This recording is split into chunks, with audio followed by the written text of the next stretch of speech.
You know Gray Bar for electrical parts, but there's one more thing you may not be thinking of us for that can help maximize your next project's total value. Our pre-project planning services are designed to help you win the bid, save on labor costs, and keep your installers productive across your entire build. The sooner you call us, the better. Because when we're there from the beginning, we can anticipate your needs and help you solve problems before they become problems. Yep, Gray Bar does that.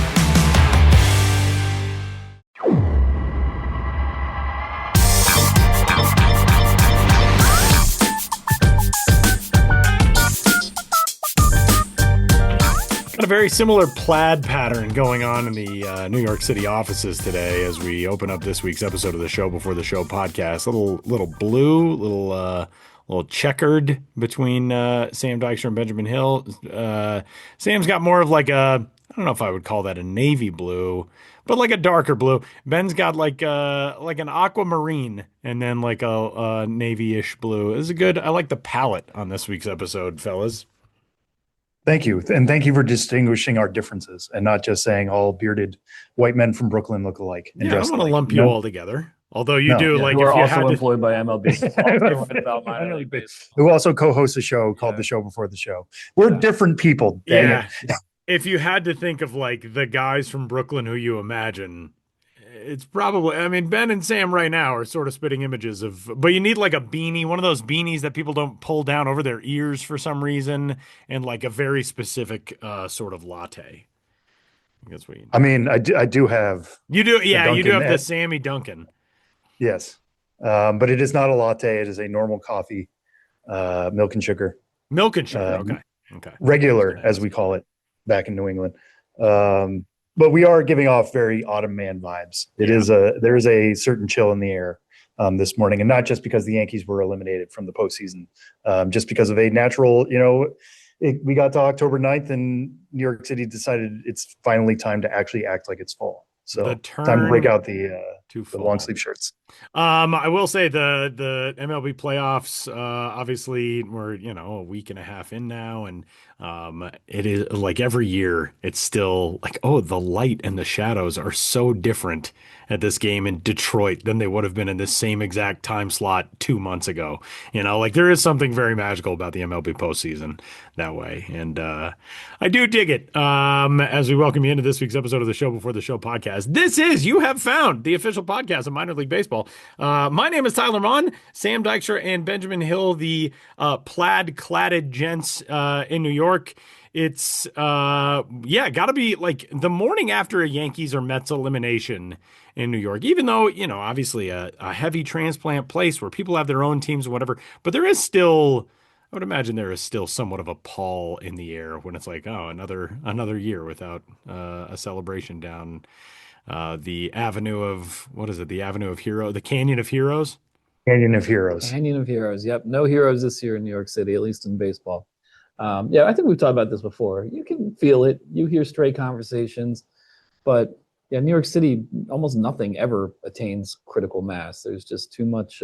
Except for the Knicks last year. Yeah, I feel like when the Knicks went on their run, no doubt, everybody was talking about that and like swept up in that. And I'm a little concerned if the Knicks ever win the championship while we're here, what Manhattan would turn into. Yeah, but, they are the New York City team that would achieve the most critical mass in a city where it's hard to attain such a thing. No doubt. I don't think there's even a close number two, to be honest. I think the entire city was excited about the Liberty winning last year, but not in a let's all flood Broadway and start filming content just to show that we were here at outside MSG. It's so funny seeing like walking out of a Yankees game. Ben and I went to a Red Sox Yankees game in the wild card series. Yeah, it was fun. That was fun. And walking out and just seeing people having their phones proving that they were there and having opinions on the street. Like everything is sports radio now. I guess we're sports radio. We're doing a podcast in a way, but like just everybody wanting to share their opinions with it. I welcome it. It's just a different thing that I'm used to. Walking to the B and the D train to get home after a game. Well, RIP to the 2025 New York baseball season, and we're still waiting. We obviously have bid farewell to some other teams throughout the wild card round. We're still waiting on the other three entrants into their respective LCSs. The Dodgers and Phillies still going in the National League, along with the Brewers and the Cubs. The American League, the Mariners and Tigers are going to Game 5, so we will find out our LCS matchups here over the next 48 hours as we welcome you into this week's episode of the show before the show. Get in touch with us, podcast at MiLB.com. It's the off season for us, so we have all kinds of time to dive into the topics that you would like to know more about in this 2025-26 offseason. And let's get rolling on this week's episode with the latest edition of Ben's Biz Banter, presented by Circle K, the official convenience store of minor league baseball, as we chat with Benjamin Hill on the heels of the Indianapolis Business Summit in 2025. Ben, sort of a return of a familiar feeling minor league baseball calendar item, not exactly the same thing as the promo seminar or anything else, but tell us about what the Business Summit was like. Yeah, it was my first industry event since the 2022 winter meetings. So I've only, and those are the only two industry events I've been to since, COVID and new organization for minor league baseball. But yeah, between 2007 and 2019, I generally attended the winter meetings and the promo seminar every year. So it was just like a routine event for me to be at these events in cities all over the country, getting to know the industry. So it was nice to be back in that environment. The Minor League Business Summit, this was the third one of those. The first one I attended. It is somewhat similar to the Minor League Baseball Promotional Seminar, which ran all the way through 2019. That event started like in El Paso. Jim Paul was a legendary promoter there, and he just kind of had an informal event after the season, back in like the early 80s. And then that slowly became kind of formalized and codified as this all industry promo seminar event, an idea exchanging event where teams could decompress and debrief after the season and share what worked, what didn't, and give the other teams in the industry some ideas to take home. So the Minor League Business Summit still definitely has some elements of that. Now that minor league baseball is fully in the MLB ecosystem, there's also a lot of things related to working with MLB and, best systems and processes for the teams as they go forward in terms of partnering with MLB on the promotion of what they're doing, and all sorts of, ancillary issues, as you can imagine, goes into just running a minor league baseball team. There's symposiums and seminars on tickets, marketing, sponsorship, all those kind of things. I attended what I could. I bounced around from place to place. It was just nice to be around the industry for 3 full days and nights, because I haven't had that opportunity as often. There's been a lot of turnover in the industry since COVID, so I don't know people as well as I used to.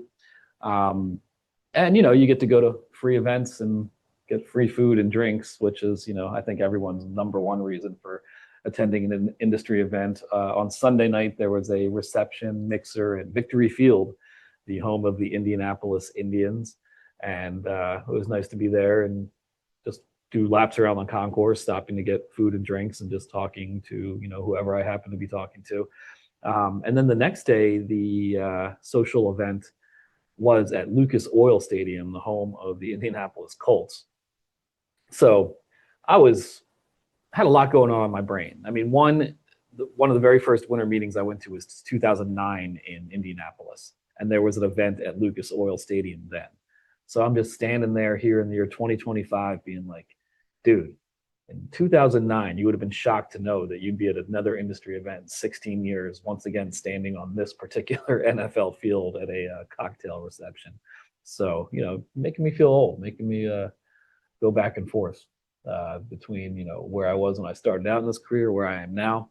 And, I'm a Phillies fan. So this event at Lucas Oil Stadium coincided with game 2 of the Phillies Dodgers NLDS. So I was at the event. I was trying to have conversations with people, get to know people I didn't know, but I'm also standing at midfield at an NFL stadium watching my favorite MLB team play in a postseason game on a muted video board at an NFL stadium. So it was a really kind of disconcerting event.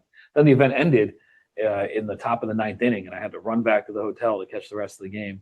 And I watched the Phillies almost rally, but they didn't. Not quite so much. Yeah. The Dodgers bullpen, as shaky as it is, did not blow game 2. Yeah. And then after that, I was like, I'm all antsy and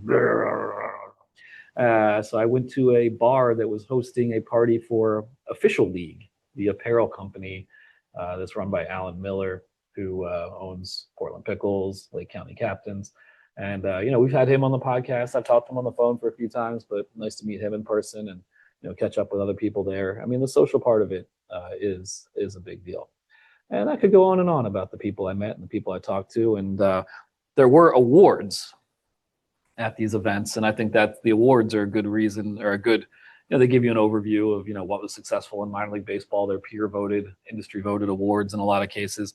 The organization of the year from a front office perspective was the West Michigan Whitecaps, who had literally the best minor league baseball team this year. So I don't know if there's ever been a team that won organization of the year from a front office operations standpoint. And this isn't based on the record. It's No. Yeah. Because we always say, like, the minor league front offices are not responsible for the team on the field. They can give them resources. They can nurture these guys as best they can, but like, they're not responsible in both directions. So the fact that they won organization of the year is pretty cool, that so many good things were happening in that corner of the Midwest League. Yeah, they completed huge renovations to LMCU Park, among other things. And that's just a great operation. Jim Jarecki has been, as I get to be an older guy myself, I do appreciate the guys like Jim Jarecki, president of the Whitecaps, who's been around for longer than I have. These guys who navigated, and women, who've navigated a changing industry for 3 and 4 decades now.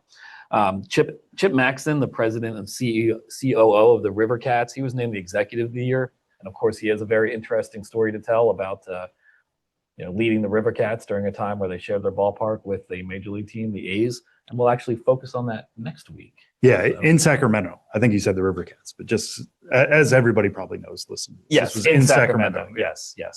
I think sometimes I assume, and you know what they say about assuming. You should not do that. I'll mention that award this second because we have an interview. Anything else? Oh, there's Golden Bobblehead Awards. And this seems so long ago, but this was like peer voted best promotion of the year.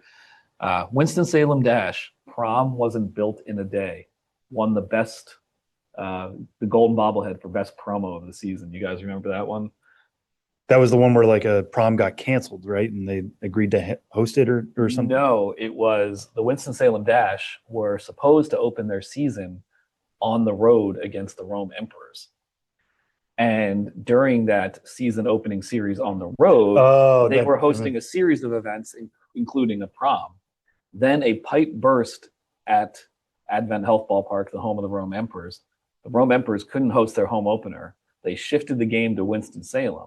And then Winston-Salem had like 36 hours to figure out how to host a series of events. There's actually 2 proms and like an anniversary party and all this stuff, as well as hosting what turned out to be their home opener with their team on the road. So it was one of those only in minor league baseball stories.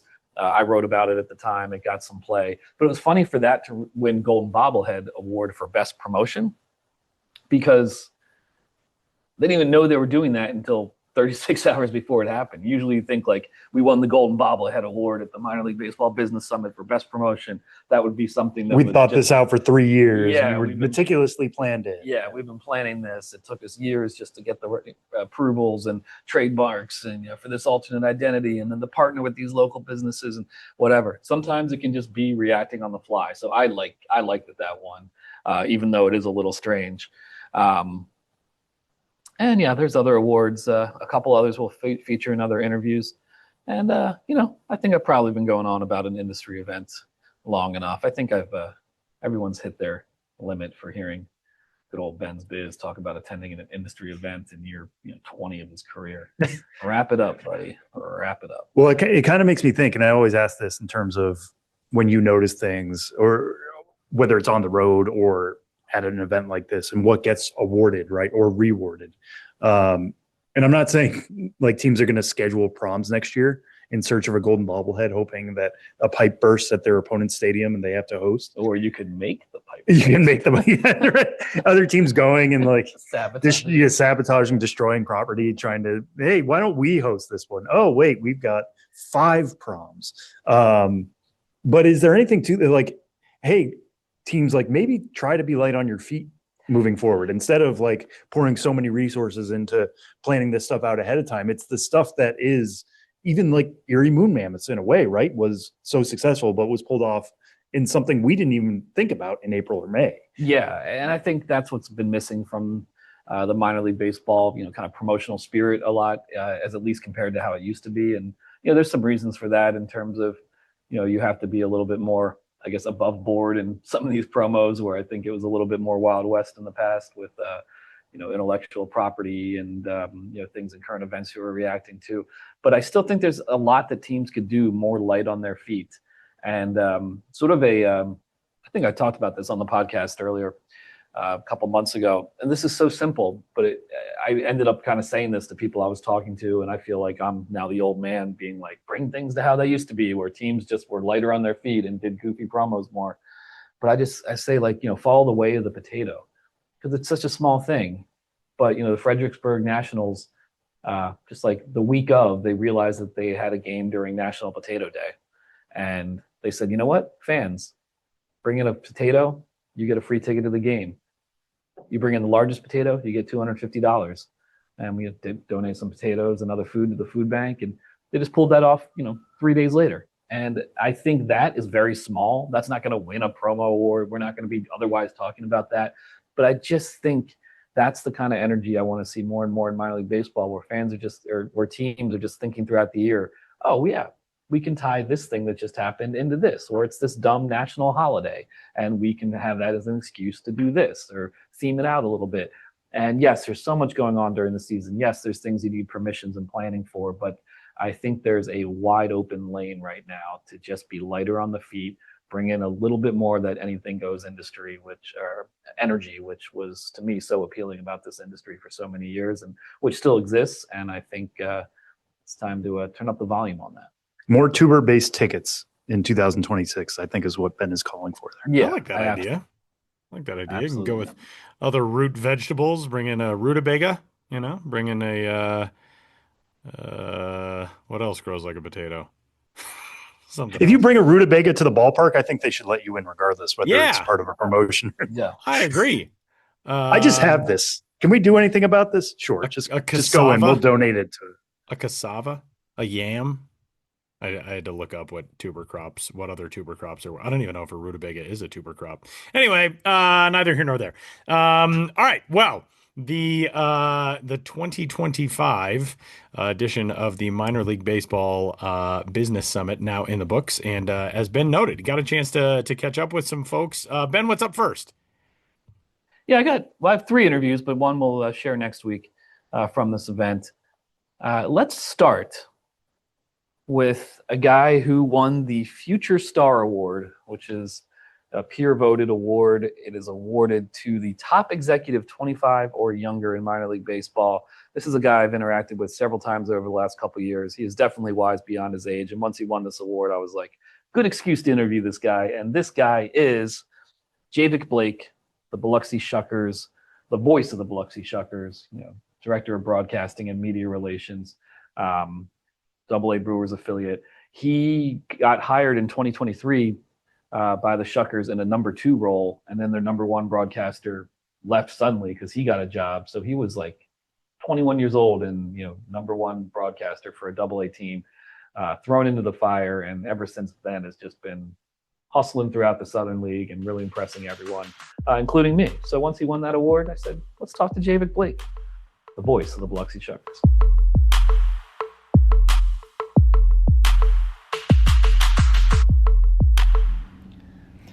I'm here at the Minor League Baseball Business Summit in Indianapolis, talking to the future star of minor league baseball. At least he won an award to that effect. Javik Blake, the broadcaster, media relations, do-it-all guy with the Biloxi Shuckers. Javik, congratulations. This award is, you're the future star? That's what we're calling it? I think so. Well, first off, thank you. It's great to be chatting with the star of minor league baseball himself. Course, yes. I mean, there's a lot to get to where you are. But no, I certainly appreciate it. It's quite the honor, and a lot of thanks go to a lot of people, and especially minor league baseball, for selecting me as the winner for this year's award. It's a special one. Yeah, well, I've gotten to know you over the last couple of years, and you struck me as, I wasn't thinking explicitly, here's a guy who's going to win the Future Star Award, but a guy who is just, everyone in minor league baseball is hustling, but you seem to have a special level of hustle. And you got this job, as I recall, in kind of a unique circumstances in terms of getting with the Biloxi Shuckers. Is that correct? That's sort of been the story of my career. I started my career in indie ball with the High Point Rockers. The way I got that job was they were the Atlantic League in 2020 was the last league to cancel their season. And minor league baseball had canceled their season. I was supposed to work in Cape Cod League. They had canceled their season. And I was moving back to college in North Carolina at Elon University. And they were the last team that was still planning to play games. So I sent a random email on a whim about, seeing if they had any opportunities. Ended up latching on with them. Their season got canceled, but ended up being with them for 2021. Not pandemic-induced in Biloxi, but a little bit is crazy. Garrett Green, who originally hired me to be his assistant entering the 2023 season, about 3 weeks before the season started, he got a job as the voice of the Sugarland Space Cowboys in AAA, and I basically re-interviewed all over again with our general manager, Hunter Reed, and interviewed for the number 1 position, and about 10 days before the season started, I was notified that I was getting a little bit of a bump up, and then Jackson Churio arrived about 3 days later. Yeah, so diving in head first, I mean, what did you have to do to prepare for all of a sudden being the lead voice of a AA franchise at the age of 22? 22. It was 2 days after my 22nd birthday. I always tell our GM it was the greatest late birthday present of all time. But no, a lot of thanks and a lot of recognition goes to the Fond du Lac Dock Spiders and the High Point Rockers for laying the groundwork and the foundation so I knew what to expect, because it wasn't like I was walking in. Obviously, AA is different than college summer ball, but it wasn't like I was walking into a situation where I had never done it before. I'm thankful enough to have learned from Jim Mijidek, who is the former baseball comms director at the Baltimore Orioles, who's the general manager of the Fond du Lac Dock Spiders, and learned under him how to be a number 1, how to handle media relations. Now, obviously, it's a much bigger stage when you get to AA, but no, it was one of those things where you kind of prepare for it, and you get that kind of opportunity, you don't pass it up, and you really got to make sure you make the most of it, and that was my big thing going in. Yeah, and it seems like you have made the most of it and really embraced Biloxi, Mississippi, really throwing yourself into not just the ballpark, but the entire market. What have you learned about Biloxi, Mississippi that you didn't know before you arrived there and had to jump in head first? And what about that market has resonated with you, because you seem to be someone who really exudes a passion, again, not just for the baseball, but for the whole area? Well, I think that's something you got to do with any minor league team, right? Whether you're in Biloxi or, any of the markets for the 119 teams, because two share a market. But, I think that's one of the big things. You really got to be a little bit wild, a little bit crazy, and I think that's so important. But, no, I learned a lot about Biloxi. First off, when I applied for the job, figured out where it was on a map. Never stepped foot in the state of Mississippi before I crossed the state line to move into my apartment in Biloxi.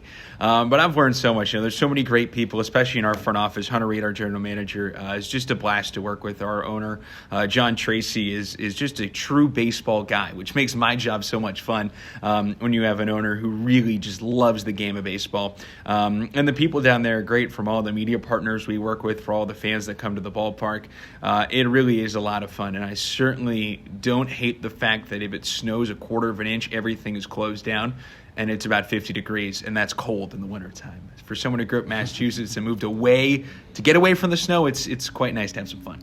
Yeah, I mean, Massachusetts to Mississippi, you don't get too much of a culture difference between two areas of the same country than those two places. Yeah, I learned what andouille sausage was, I learned what gumbo was, and let me tell you, it's a lot of fun. It's a lot of fun. It's someone who loves food. It's always fun to move to a place. And, I've had that. I went to college in North Carolina. I've worked in Wisconsin. So you go to North Carolina and you obviously get your fair share of cookout for your 4 years. You go to Wisconsin in the Midwest, you get your fair share of brats and cheese curds and, which ballpark has the best cheese curds. And then you get down to the deep South and you just learn everything of the coastal flair in Mississippi. And, I'm fortunate to be surrounded by a lot of great people. And also a great organization in the Brewers as well, with a lot of ties up to the Midwest as well. Yeah, and so you won this award, Future Star Award. It wasn't just among broadcasters and media relations. It was just to anyone who works in the minor league baseball industry. I was a voter in that award, and full disclosure, I did vote for you in it. I hate to be biased by someone I know a little bit better, but that also meant at the same time I've been like, yeah, he is really deep in this job and shows a lot of passion for it. I mean, what was your reaction to winning that? I know your nature, you're not going to start talking about all the things you do well, but still it has to mean something, right? Yeah, no, it's really, really cool, and it speaks to a lot, and especially in the broadcast. And like you said, this is open to everybody. You know it, I know it, about how much goes into being a broadcaster in minor league baseball. Because a lot of people, you say you're a broadcaster, they're like, oh, you just show up to the ballpark and call the game, which be cool, but no, there's a lot that goes into it, from late nights to the office doing game notes, getting in early to do game notes and snap packs and writing press releases, updating the website, writing your roster transactions, doing pregame interviews like you and I were just talking about, how the theme of working in minor league baseball is finding random rooms to do interviews in, or random places around your ballpark to do interviews in, doing media appearances. For me, a lot of my stuff in the offseason is doing our website, doing social media stuff, walking around the ballpark and doing a walk and talk pregame for social media to upload. And then after the game, writing the recap and handing out the box scores and, correcting any mistakes in the box score and all that sort of stuff.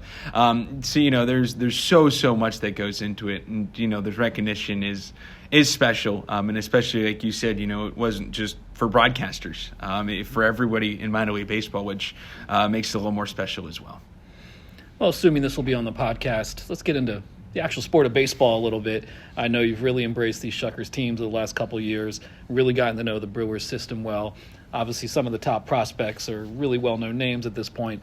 But, who have you enjoyed watching, and who has stood out to you? And if you could maybe highlight someone who's maybe not getting as much natural attention for their talents, who would that be? Man, we've been blessed in Biloxi. It's crazy. I mean, like I said, I showed up, and there's Jackson Churio. My first ever game in minor league baseball, Jackson Churio is batting leadoff, and Tobias Myers is starting. Jefferson Caro's behind the plate. Tyler Black's in the infield. Wes Clark's out there. And you look around, and 2 years later, and you're like, whoa. Then you look at the team that, the Shuckers had this past year, and you're like, whoa, again. And then you look at the potential team the Shuckers have next year, and you go, how does this keep happening over and over? But there are so many guys that have really been great. I always joke the favorite Shuckers, maybe not for just their playing, but just them in general. And I think kind of one of the big ones that speaks to what you're talking about is Luis Lara. I don't know if I've ever had more fun watching a player in minor league baseball than Luis Lara. He's a guy who just has so much fun all the time, and he just never takes a day off. He played in 136 of 138 games. One of them was the last day of the regular season. The other day, I think, was the final day of the first half.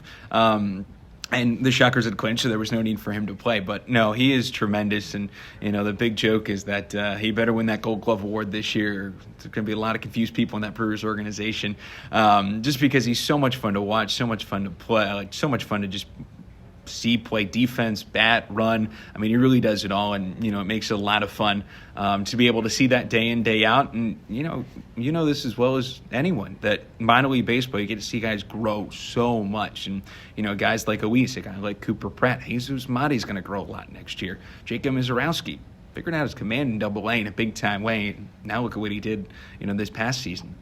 So that's one of the really, really cool things. I think that it's not just one player. You get to see everybody grow, and especially with the talent level in Double-A, the talent level in the Southern League, and the talent level in the Brewers organization.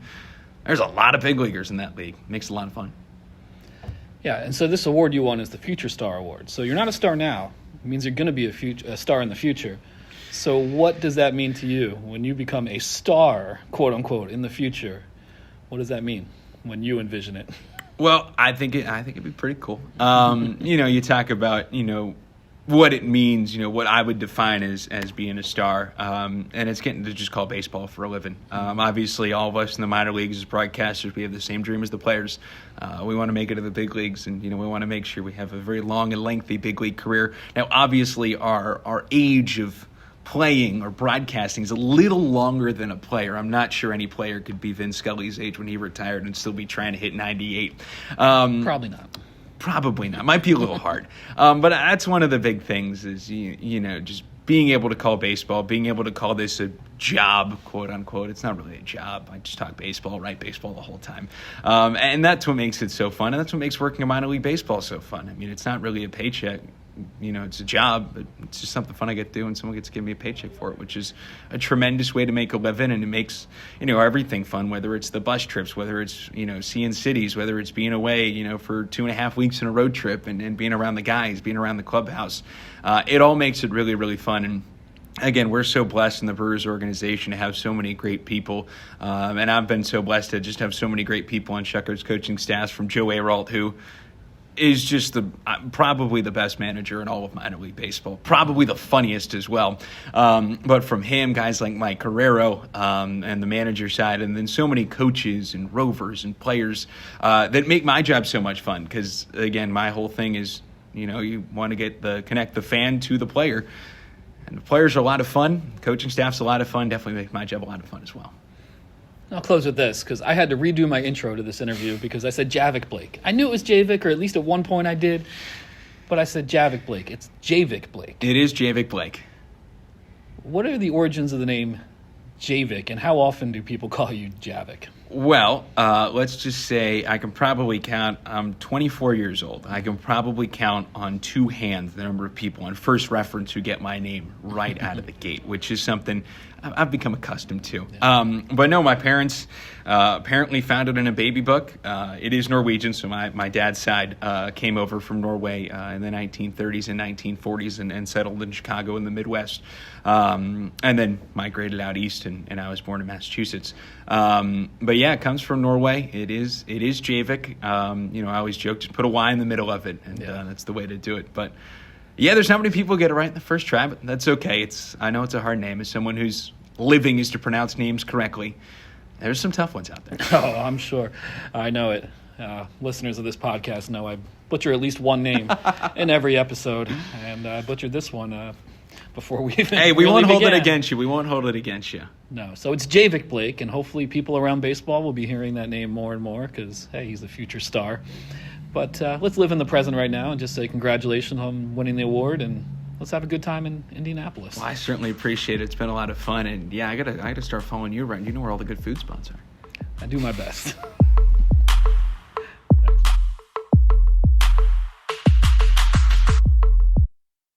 This episode is brought to you by Indeed. Stop waiting around for the perfect candidate. Instead, use Indeed sponsored jobs to find the right people with the right skills fast. It's a simple way to make sure your listing is the first candidates see. According to Indeed data, sponsored jobs have 4 times more applicants than non-sponsored jobs. So go build your dream team today with Indeed. Get a $75 sponsored job credit at Indeed.com/podcast. Terms and conditions apply. That was Future Star of the Year in minor league baseball, Javik Blake, voice of the Biloxi Shuckers. I have another interview I conducted at the Minor League Baseball Business Summit, and that is with Eric Edelstein, the president of the Reno Aces. And the reason I talked to him is because the Aces won the Golden Bobblehead Award for Best Ticket Sales and Service Campaign. That might sound a little dry, a little boring, but that campaign was something they called the Ace Ball All Access Pass, where you could get season tickets on the berm for $99. And honestly, I thought of listeners of this show when that award happened. And I just feel like there's a lot of people who listen to this show who would like if their team offered something like that, a $99 all-in season pass. So seeking to promote this concept about a bit and seeing if it would work in other markets, I talked to Eric Edelstein, the president of the Reno Aces, the Ace Ball All Access Pass.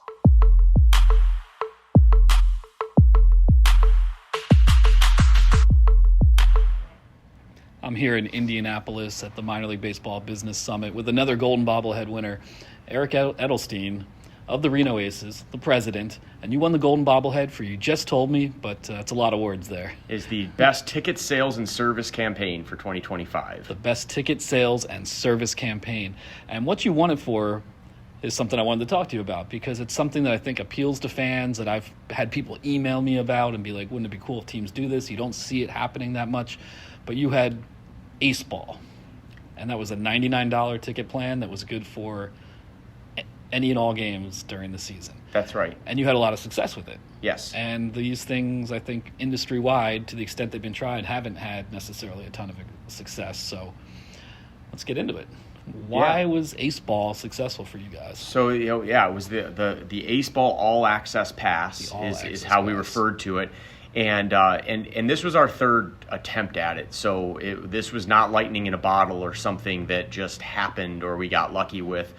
We had 2 failed attempts that we tried something similar. It didn't land, didn't sell, didn't captivate the marketplace.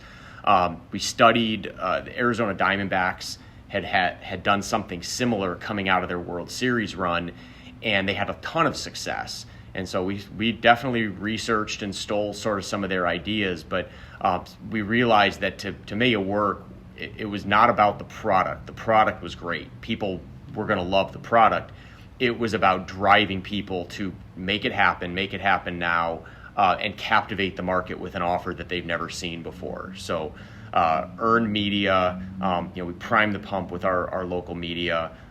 This was going to be the biggest and best opportunity offer that the Reno Aces have ever had. It's going to be limited. We're going to sell out of it in 2 days, and let's all go at the same moment. And so the success, we sold 550 of these plans in less than 48 hours, and I do believe it was all about a coordinated effort, sales, marketing, public relations, earned media, social, digital, everything blitzing at the right moment.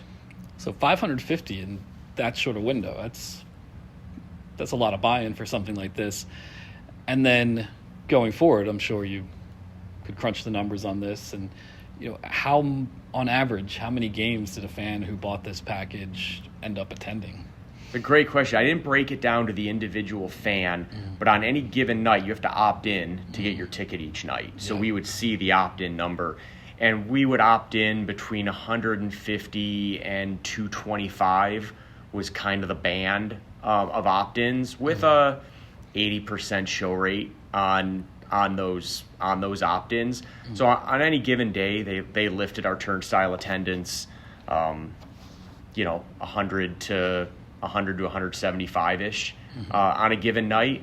So it was, again, very successful for the purpose of it, which was just to drive a small amount of incremental attendance with an offer that was very approachable for any family to be able to come if they like baseball at all. Yeah, so it's the all-access pass. And then what did that mean from a seating perspective or berm perspective, or where, were people guaranteed, or was it different seats on each night once they used the pass, or how did that work? So it was a general admission grass berm ticket. Always grass so berm, it was always grass berm. There was an opportunity to upgrade, so you could, through the platform, pay a fee. Your credit card was already stored. We used Attend as our software partner to bring it together. And so you could upgrade, and we did see some upgrades as we went, but we saw a lot more of families that lived and worked in the area that used it as, hey, we're just going to swing by and see some of the game tonight, or we're going to come after my kid's Little League game when we wouldn't have bought tickets otherwise, but he's in his uniform, we're in baseball mode, let's shoot by. So more often than not, the people that bought the plan used it just to be out in the berm. And anytime I took a lap during the stadium this year, someone stopped me and asked about the all-access pass because they were there with it and wanted to know if we were going to do it again next year, and very excited about it. Yeah, and are you going to do it again next year? We absolutely are going to do it again next year. We have not dialed in the timing, recognizing that the win was the promotional effort. We don't have the schedule yet of exactly how and when we want to roll it out, but we absolutely will roll it out again. Nice. And just by sense of comparison, if someone wanted to get a season ticket plan not on the berm and not the all-access Ace Ball pass, I mean, how much of a gap is there between that Ace Ball cost and anything else that fans could do? I mean, it's significant. Our base level membership plan is a 12-game plan, and we promote 12 games for $150. So 12 games in a ticketed seat, and that's not the best seat. That's just a seat. 12 games is $150. If you want to sit in good seats, those 12 games are going to be in the upper 200s. So it's a wide range. But it suits a certain type of fan. We just opened up an apartment building across the street from the ballpark, 380 apartment units. It's absolutely ideal for someone who lives across the street to just wander over. They may or may not need a seat on a given day. We have an office building directly across the street that has 4 floors of white collar office tenants. It's a perfect, hey, I'm at the office, I just roll downstairs and head across. So we definitely look at it as something for people who live and work in the near area to be able to take advantage of. Yeah, so there's a very limited window in which fans could purchase this Ace Ball All Access Pass. And you mentioned you're kind of creating a sense of act now and a sense of scarcity with it. And I'm sorry if you said this already, but did you have a cap in your minds of like best case scenario, we stop right here? We didn't. We knew at some point we may need to cap it. We didn't come up with a number. We came up with a goal of 500, so we were thrilled to pass that goal. Yeah. We ended up selling 650 total because we relaunched it one other time and we sold another 100 or so in the relaunch. But there was really no activity in it other than those defined windows of heavy promotion that made it work. So it also, to be clear, like it wasn't something the ticket reps sold. It wasn't available in any other iteration other than you have to transact online. It's a purely digital ticket plan, which also some people opt out of because they don't want to just work in a digital environment. Our box office certainly helped with any issues that came up, and there were from time to time, but the plan worked out really, really well. It delivered us a value customer that generally wasn't buying full price tickets and wasn't buying ticket plans.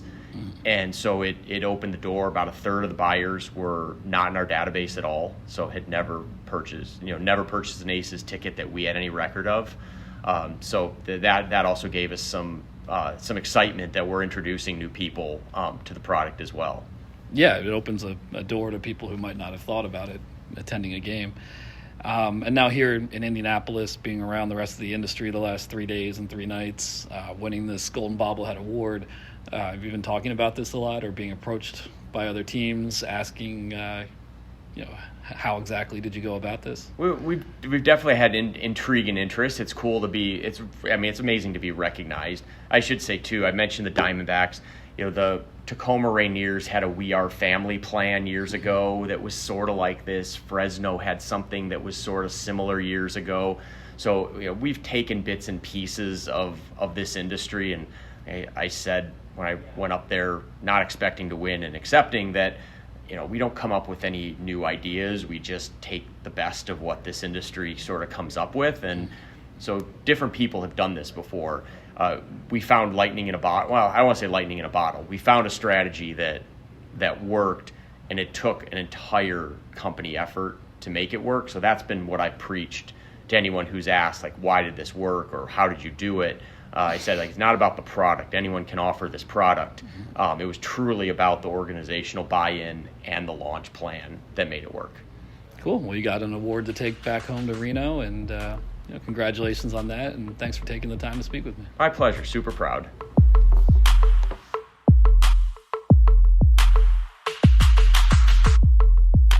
All right, thanks, Ben. We're going to move to on-field stuff as the 2025 minor league regular season and postseason in the books, but the Arizona Fall League is underway. Remember when we used to have to wait around until like the second week in October before we could talk AFL? Well, now, second week in October, and we're talking AFL. No, we're already into the season. It's not as though we've had to wait around as we used to in the days of old.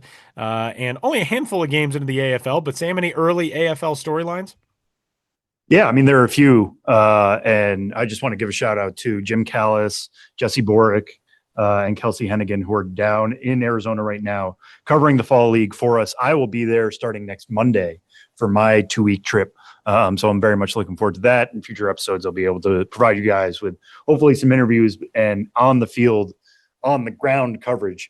But in these early days, we are in these very, very, very early days. It's essentially the third or fourth day of the Arizona Fall League, depending on when you listen to this. But there are a few guys who are already popping off. I think the one storyline that everybody was looking forward to most was Daniel Espino with the Cleveland Guardians. He was a former top 100 prospect, somebody who hasn't basically pitched since 2023 in the minor leagues. He had a capsule tear repaired in May 2023. Then he had more damage to his shoulder capsule and a rotator cuff fixed in March 2024. He didn't pitch in a minor league game for 1,250 days until he finally returned to the mound on September 20th of this year with AAA Columbus. So Jim Callis wrote about him the other day. He averaged 97 miles an hour on his fastball in one inning of work. He topped out at 99. He had a slider that was around 85 to 89, but worked scoreless first inning. Only needed 16 pitches, got some swing and miss. If you've ever heard Jim talk about Daniel Espino, you probably know that in 2023, Espino had maybe the best spring training outing in the backfields that Jim has ever seen, which is certainly saying something. He was touching 103 miles an hour back there with a wicked slider as well. The stuff isn't quite up there yet in terms of velocity, but the fact that he's on the mound clearly means a lot to Espino. You saw him get a little bit emotional when he was pitching for Columbus in a good way. And the fact that it sounds like his parents are traveling around with him in Arizona. He talked about having his mother's cooking. I think just getting back into that routine has been huge for him and for the Guardians in general. I mean, he was at the time one of their best pitching prospects ever. He just needs to reestablish that health. So he's doing that here early in Arizona. Can't wait to hopefully see him myself at least once or twice when I'm down there. And then you look at hitters, who's standing out so far. Seaver King, Washington Nationals first round pick, split the year between high A and double A. Not a very successful first full season at all for him. It really struggled, got super swing happy. But he's got 4 hits already for Scottsdale, as does Blake Mitchell, who is a top 100 prospect with the Kansas City Royals. Somebody else who had a difficult 2025 season, slugged under 300, which is notable considering he's somebody coming into the year we thought would have plus power. He broke his hamate bone early on in spring training as a non-roster invite to the major league side. And as he said in a story that I wrote this week, overviewing, who is headed to Arizona amongst the Royals contingent, he basically said, like, I didn't have a normal spring training, in that he didn't have a spring training. So while everybody else is gearing up for the season, he's in recovery mode. Then he has to gear up for the season in April and May. He had a small setback after some games in the Arizona complex. So he didn't really get going until like July or August. Really struggled. Sometimes hamate bones sap guys of their power because there is still some pain there. So maybe he's starting to come around on that now. We'll see how it goes as the sample expands. But he's got 4 hits already for surprise. He's 4 for 8 with 3 walks. So he's reaching base at a good clip, picking up hits. All of those are singles so far. No extra base hits yet for Blake Mitchell, but that's got to be a huge relief for him. And then the first player to hit multiple home runs in the Arizona Fall League this season is Esmerlin Valdez, a Pittsburgh Pirates prospect who spent the bulk of this year at high A Greensboro, got promoted to double A Altoona later in the year, 123 games, 26 homers. And I know our own Jonathan Mayo was saying he was hoping that Esmerlin Valdez could be in the AFL home run derby. Well, he's hitting 2 home runs already in the first week, certainly putting himself into good position there. I'm fascinated to see how that's going to go for him in that power department, but also Tony Blanco, who's also amongst the Pirates in the Arizona Fall League this year. Tony Blanco had some of the loudest exit velocities I've ever seen from a minor leaguer this year in the Florida State League. We talked a little bit about them or about him a few weeks ago. But yeah, Tony Blanco, Esmerlin Valdez bringing a lot of pop to Arizona from the Pittsburgh side. So those are 2 guys to watch as the sample expands here. Kevin McGonigal off to a little bit of a slower start. I remember talking to Kelsey about what she saw from him in that AFL debut, and it sounds like guys are just working around him. They know he has the minors' best hit tool. They don't want to throw him a strike. Is he going to press based off that, or is he just going to take the walks that are served to him? We'll see how it goes over 6 weeks, but he's somebody who could certainly put himself in position to win the second base job for Detroit out of next spring if he has a great fall league that we all expect him to have eventually.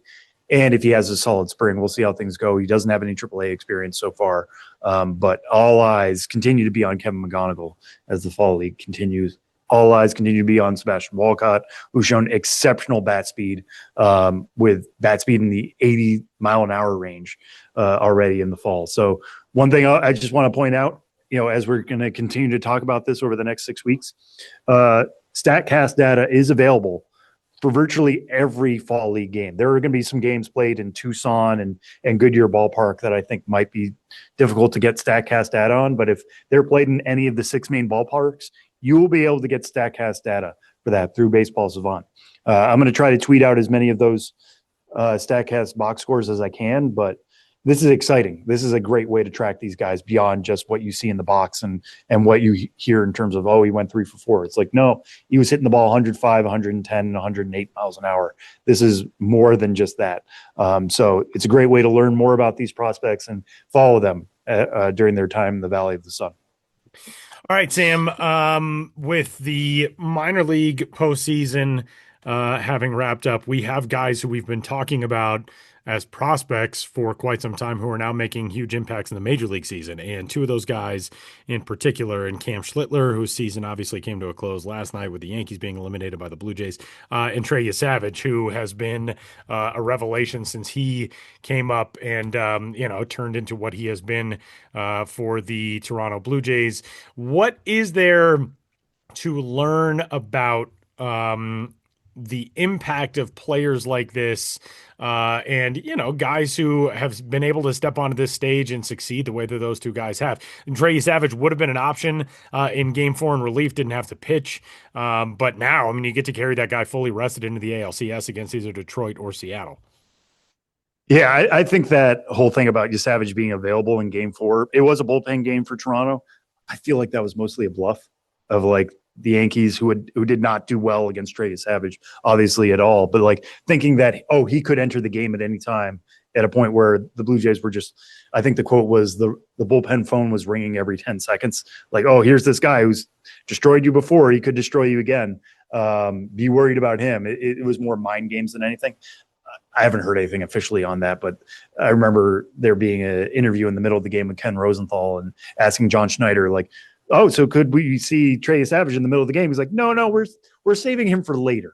And it's like, okay, I think you don't really want to use him, but you want him to be a threat. Or if the game got out of hand and there was a really big spot, yes, maybe you could bring in Trey Savage.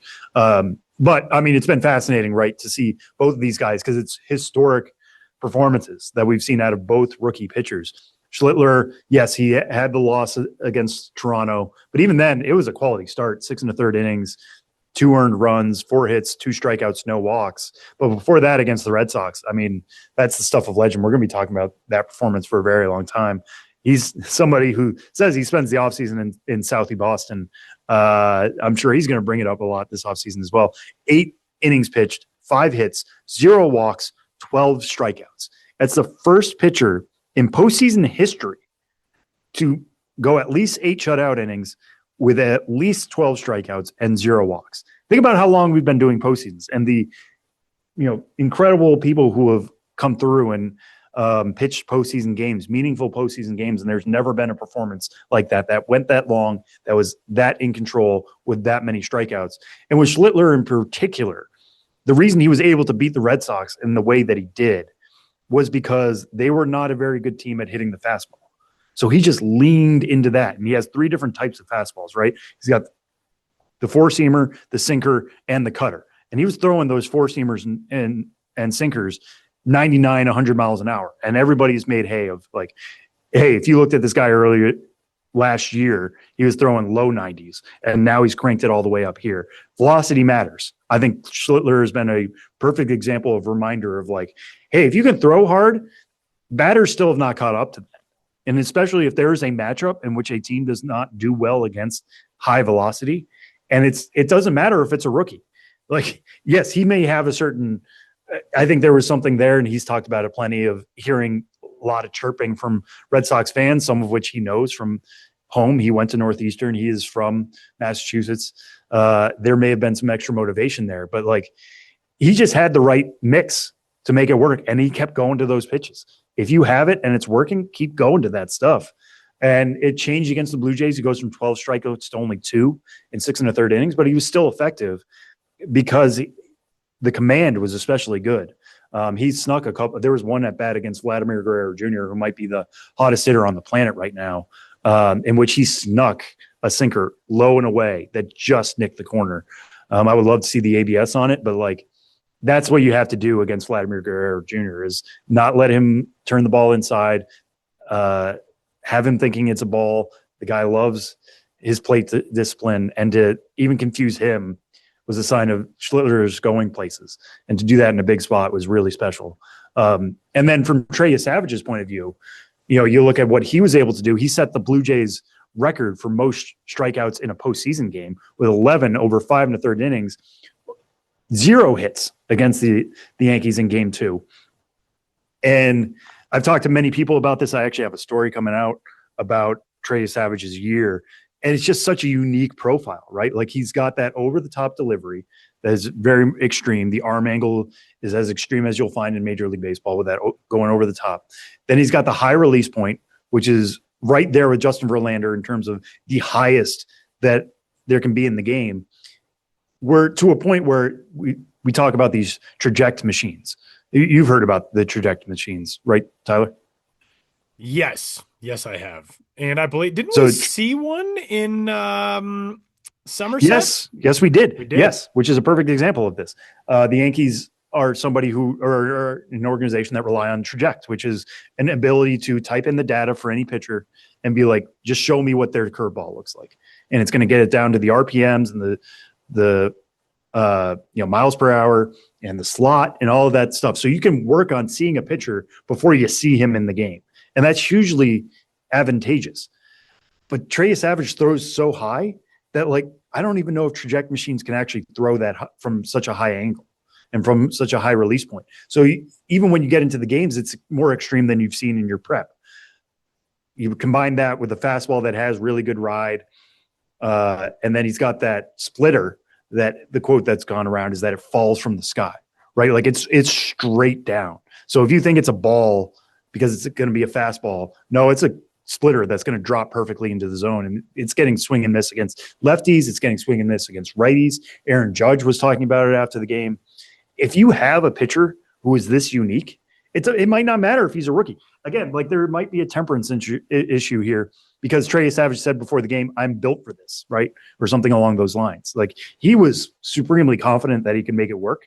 But we've seen Trey Savage debut at single A, at high A, at double A, at triple A this year, and it's been kind of shaky. He's been in the majors for a little bit now, but this was his postseason debut, and he looked like he belonged. He looked like he was the ace of that staff. And I think it was because he just has that unique nature. And that's going to befuddle hitters. I mean, it's something that the Yankees literally have not seen all season. They can prepare as much as they want, but like Trey Savage was working his way through the minors. And when it came to a big spot, uniqueness wins the day.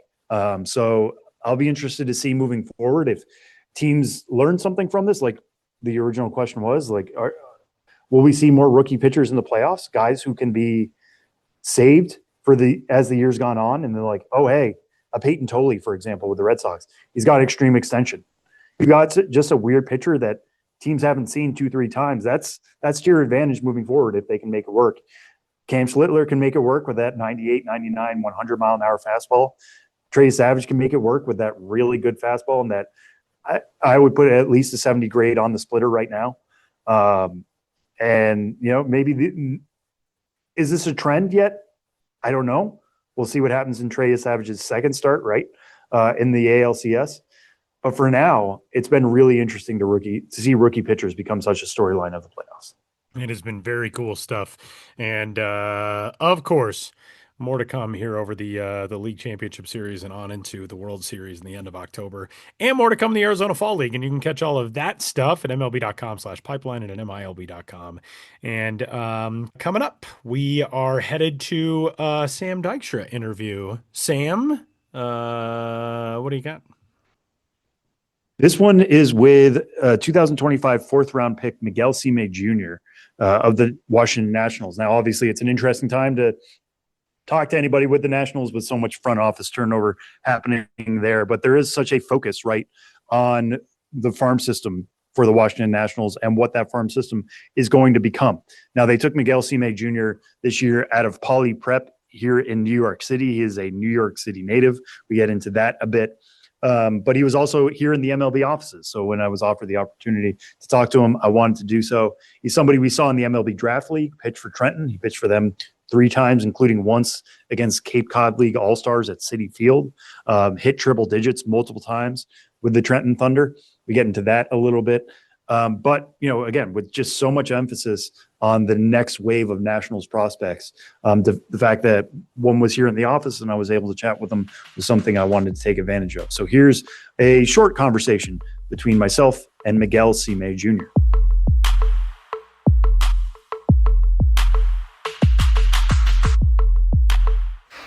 All right, so just to start, we're speaking here early October. This is now the offseason, your first offseason. What are you doing right now in terms of prep for next year? Is it anything? It's still so early. Yeah, since it's so early, my trainer told me the other day, it's early, so, you can kind of mix in some off days here and there. We jumped the gun, started getting some early lifts in. Francisco Bersecki, early performance. I always have to shout him out, because he shows up earlier than he has to get those lifts in with me, to go running with me. And, he basically bends backwards to help me, progress, because we've seen the progress between the 4 or 5 years that I've been already. So, we both stay true to that process. And, aside from the baseball side of things, I've been trying to really soak in family time because, obviously it's going to be 8 to 9 months I'm away from home. So, it's going to be a long time away from mom and dad and my siblings. So trying to take it all in, with the help of Elvin, my agent and stuff like that, I can go to some of these sick games. Today I'm going to the ALDS against the Blue Jays, the Yankee game. There you go. Yeah, so that's a sick experience. Trying to just take that all in before the job happens. Yeah, I was going to ask because mentally you were in school. You were actually in school this time last year. Now this is your job now. Yeah. What is it like going through that switch at such an early age? It's pretty amazing. So is what I dreamed of, and being able to have my full focus on baseball. And, with school, it comes a ton of distractions, social life. Obviously trying to get better in baseball, balancing schoolwork and homework, late nights studying, stuff like that. So now I can, totally focus on baseball. And I've seen, you can see tremendous strides like that. Mm-hmm. Yeah, and you went in the 4th round to the Nats. What was your draft day experience like, and how did that compare to your expectations? Yeah, draft day was pretty cool. I had tons of family and friends there supporting me. So, however it turned out for me, I was just happy and blessed to be in that position. Not many people can say they had a draft day. So that's kind of how I took it, pick by pick. It was a little stressful, but I didn't have too many expectations going into it. Obviously, I felt like I did my best at spring season, including the draft league appearances and stuff like that. So, I put my best forward, and hopefully the team took their chance on me. Mm-hmm. Yeah, and what were those initial conversations with the Nats like? Once they took you, it's pretty clear you're going to sign if you're taking the first 10 rounds like that. But what was it about their conversations, and what clicked between you and the organization? What they saw in me, kind of related to before I even said it, they kind of told me what I always saw in myself, and this organization believes in me. They believe I can be a future top high-end prospect for them, and try not to let that down, and put my best stuff forward always, and keep climbing to the top. Mm-hmm. Yeah, and you brought up the draft league, and you got 3 starts there, including one at Citi Field, including one in Trenton in front of 8,000 people. How much do you feel like that helped your draft stock? I'm not too. Maybe I think it probably helped just seeing me go against higher end bats, not just 18 and under. Some guys there, but some 22-year-olds, 21-year-olds that seen fastballs like that, and have seen pitches like mine. So they kind of have an approach. They're not just scared in the box, and obviously everyone there is trying to get signed, trying to get paid. So they're always going to put their best stuff forward. So it's always best stuff against best stuff. Mm-hmm. Yeah, and being a New York City guy, how much did that influence your decision to go to the draft league? Because so many high-end prep picks are coming from Florida, California, these warm weather places. You're coming from a cold weather state, giving yourself another leg up maybe. The draft league I felt like was just, like you said, another leg up. It kind of gave me another chance to showcase more of what I had. And, for maybe some scouts didn't see me in some games in spring, come see me in draft league and, I try and dominate over there, so you can always get another look. And I try to give myself as many, like, I'm always going to bet on myself, so I try to give myself as many chances and put myself in the best spots always. Mm-hmm. Yeah, and moving forward, I mean, you're going to kind of be a representative for New York City baseball and what's possible here, getting drafted from here. What are you looking forward to about that opportunity? What do you hope people learn about the talent that is in the city? Yeah, I mean, we shouldn't be overlooked for sure. I think we have like a certain grit because, we're obviously not on the field 12 months of the year. And, we play with a chip on our shoulder, and, New York is it's on the come up, I think. And, you don't sleep on New York. I mean, they're producing 100-mile-an-hour arms. Yeah. What do you remember about the first time you touched triple digits? I always remember I lit up a home run before the pitch before that. So the next bag that came up, I was like, I'm not letting up again. So the next pitch was 100, and it was like 99 from there on. So I was kind of angry, and my goal was just to be able to throw 100 miles an hour without trying to throw 100 miles an hour. And that's always going to be my goal. Try to throw it as effortlessly as possible, and I think I'm getting close to that. When exactly was that? Junior year. Okay. So was that early? Yeah, I was 16 when I did. Yeah, so there you go. It was pretty cool. That was always my goal growing up, throw 100 at 16. Yeah. Was there any picture you were trying to follow of like, this is the mechanics that can get me to 100? Not really mechanics, because I kind of understand that everyone has their own mechanics. So my main thing was just mentality. I think like I always bring it back to Garrett Cole. Like, I love his mentality on the mound, so that's who I try to emulate when he's pitching. So yeah. Were you a Mets fan or a Yankees fan growing up? Yankees fan. Yeah, or neither. I mean, it could be one or the other. Yeah. So I mean, you're talking about going up to the ALDS tonight. I mean, is it easier now that you've signed to picture yourself in that scenario? Maybe not with the Yankees, hopefully with the Nationals someday, but like picturing yourself in a postseason game. Does that change how you watch Major League games now? Yeah, I mean, I see it differently, like with the crowd and how loud it gets in there and how intense it can get.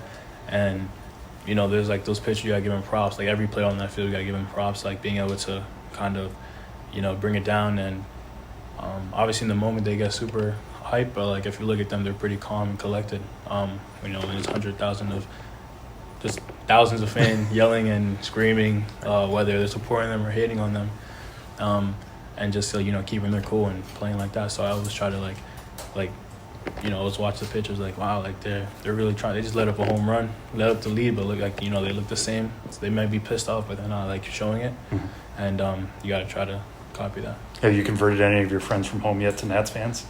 Family and friends, yeah. I hope they are. You forgot to buy hats for everybody and start sending them around. Yep. All right, well, just to end on this one, I mean, the Nats have a core right now, young guys, James Wood, Dylan Cruz, Mackenzie Gore at the top level. There's so many guys in the – what have you learned about the Nats system, and how much do you feel like you can contribute or fit into what they're doing right now? Yeah, I mean, I learned that they care about every one of their players. And, I'm excited to just, take every step up. I'm not sure how long or how quick that'll be, but, just hopefully they take that chance on me like they already did, and just keep, moving one step at a time. And, I'm excited to get after and hopefully fit up there next to Gore one day. There you go. All right, great. Thanks so much. I really appreciate it. Thank you. Best of luck.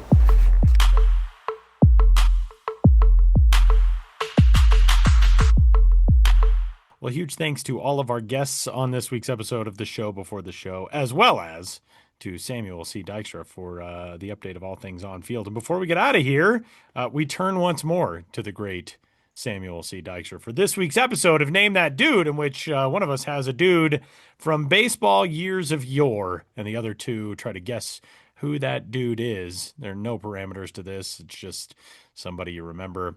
Sam has the dude for this week. Who's the dude, Sam? Well, you guys will have to tell me who the dude is. And here are some details about this dude. I have some hints if you guys don't get it early on, but we will get to those. Maybe you won't need them. This dude was drafted thrice. Not only drafted thrice, all of which came in the third round or earlier. He was drafted in the second round of the 1992 draft out of Midwest City High School in Midwest City, Oklahoma, drafted by the Chicago White Sox, did not sign, went back into the draft in 1995, taken in the third round that year out of Stanford by the Twins, did not sign, then went to the A's in the third round of the 1996 draft out of Stanford. Obviously did sign that year. So goes to the A's in 1996, does not actually debut with the team or in the system until 1997 with Modesto A's at the time, played 95 games for them. There's the usual hint, 95 games. This is not a pitcher. Really well-worked pitcher. Oh. Yeah, 95 games. It was a different era in 1997. 95 games with Modesto, hit 309, 400, 583 with 20 homers in those 95 games. And then also played for the Edmonton Trappers, a AAA club of the Oakland Athletics at the time, 39 games with them. So just skipped over AA completely. Went from high A to AAA. 1998. Wow, Edmonton Trappers. I don't think they lasted too much longer. Well, 1998, he went to the Vancouver Canadians, which was the AAA team. Oh, in their AAA. Of the Oakland A's. Played 15 games with them, debuted with the A's, played 120 games in his rookie year for the A's in 1998. It's really interesting to see Vancouver Canadians as a AAA team. Yeah, that was up through 99, I think. I think the short season era started in 2000. Yeah, by 2000, 1999 was up with the A's completely, 76 games with them. 2000, 109 games with the Sacramento River Cats, who was the AAA team. So from 97 to 2000, he was with 3 AAA teams, all in the A's system, but 3 different locations. So 2000, also with the A's for 6 games. 2001 is in the Kansas City Royals system, split evenly, 45 games with Omaha, 45 games with Kansas City.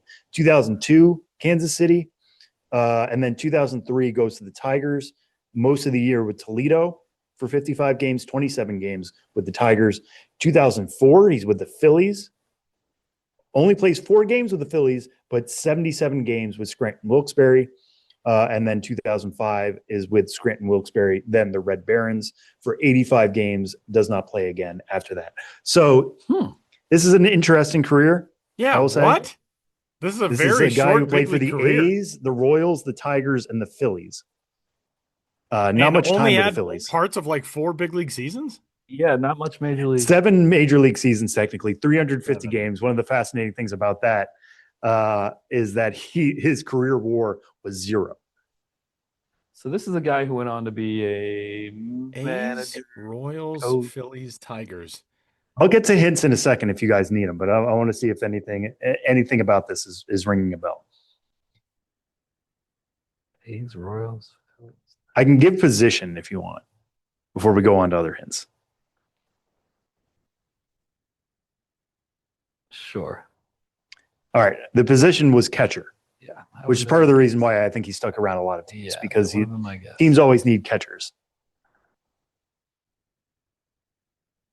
Trying to think of random catchers.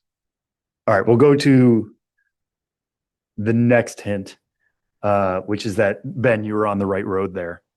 Yeah. That he is in the news for other things, especially this time of year. Yeah. Tyler, you're muted. I think you may have tried to give a guess there, and I cannot confirm or deny. I did. I said it's not John Schneider. It's not John Schneider. No, Not John Schneider. It's not Aaron Boone. Although I will throw out there,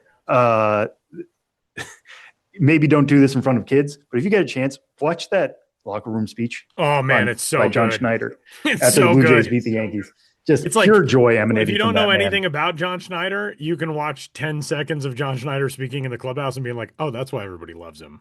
Like, he just seems like what a genuine guy. It's also like, for those of us who've been fortunate, in these ways, you remember like, oh yeah, I remember talking to that guy when he was the manager of the 2018 New Hampshire Fisher Cats, who won the Eastern, like all of those guys who have made stops and have found their way.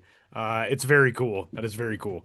But now I'm just going through managers of. So is this AJ Hinch? AJ Hinch is correct. Say the only one who seems to stand out is AJ Hinch because he did not have a long big league career. Yeah, AJ Hinch. I don't know why. He might be one of those guys that like stands out more to me as a video game player. Like he was just when you're playing a lot of Ken Griffey Jr. Slugfest in the late 90s, and there's just certain players who are coming up all the time. I just remember AJ Hinch is like, oh yeah, he was a catcher who was around for a while. So when he first got the D-backs job, right, and then moved to the Astros, and now he's with the Tigers, and just finding ways to continue to make the postseason. I know the Astros saying finding ways to continue to make the postseason is a loaded statement, but with the Tigers, I mean, they continue to, even when you think they're down, he finds the right matchups in the bullpen and makes it work and allows that offense to come through as it did the other day to extend the series against the Mariners. So AJ Hinch is that dude. But I do want to just go back to John Schneider for a second, because we were talking about this the other week with Brian Snicker, right? Of like, there aren't these managers who have been around every rung of the minor leagues and really worked their way through. And Tyler, you mentioned it. I mean, I remember talking to him with that New Hampshire team. And before that, he was in Dunedin, Lansing, Vancouver, in the Gulf Coast League when he was 29.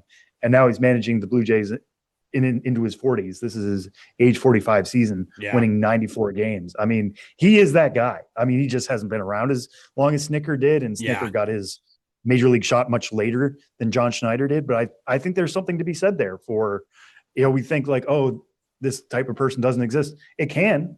And look what happens when you give those guys opportunities. Schneider being there with Bo Bichette and being there with Vlad Guerrero Jr. at the very early days of their career. And there's something to that familiarity and being able to reference, hey, this is like that time in Portland, right? Like, let's snap out of it like you did then. Is huge. And we're seeing the Blue Jays reap the rewards now as they go to the LCS. That is very cool to see these career guys get rewarded and make something of it.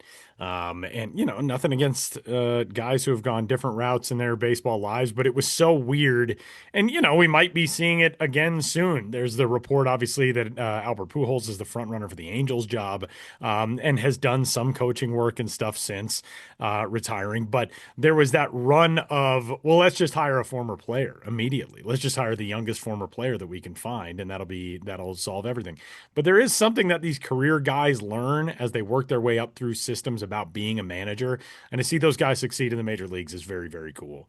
And so big congrats to John Schneider, and potentially big congrats to AJ Hinch as well. Was Game 5 hangs in the balance as of recording time between the Mariners and Tigers. And nice work, Ben. That will do it for this week's episode of Name That Dude. And this week's episode of The Show Before the Show. You can get in touch with us, as always, podcast at MiLB.com.